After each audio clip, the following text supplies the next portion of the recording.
The squat is perhaps the most beneficial and efficient leg exercise out there. It works the entire upper leg musculature while incorporating the core. It is my favorite leg exercise, and there are many ways to do a squat. The most important factor to keep in mind is safety. The squat can be as destructive as it is productive.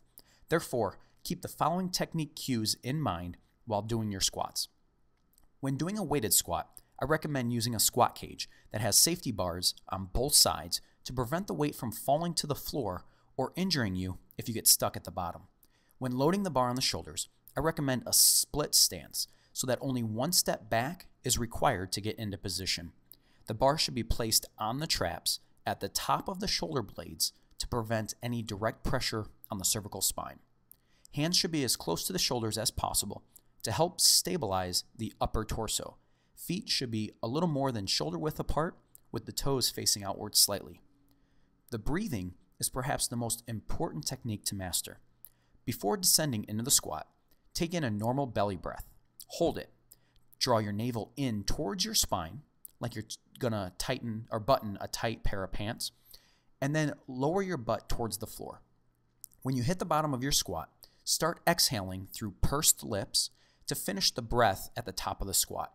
This kind of abs-in breathing will help stabilize your lower spine, which makes the squat much more safe and effective in the way of functional strength. A few other cues to keep in mind is in keeping your head and chest looking up. This will help keep your spine in optimal alignment and prevent a bent forward injury.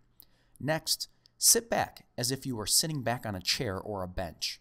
Do this by pushing your butt back as far as you can without falling backward. Putting your weight into your heels allows you to sit back a little further. All of this should be done while maintaining a normal low back curve. Taking a look at my lower back, it starts with a lordotic curve, which is normal, and it maintains that curve throughout the squat. A good goal is to squat as deep as you can, at least enough to get your upper legs parallel to the floor, without letting your knees pass your toes. If your knees shift forward past your toes anytime during your squat, consider stretching more and reducing the depth of your squat. A few variations of the squat has been shown here. The first is called a back squat, which I showed from two different angles. The next is a front squat, which loads the bar on the front of the shoulders. This squat will put more stress on the core, especially the lower back. Usually the front squat is done with less weight than the traditional back squat. Another less difficult squat is the bench squat, where you are tapping your butt on a bench or a box. This exercise will make it easier to sit back and train the stability muscles needed to perform a proper deep back squat.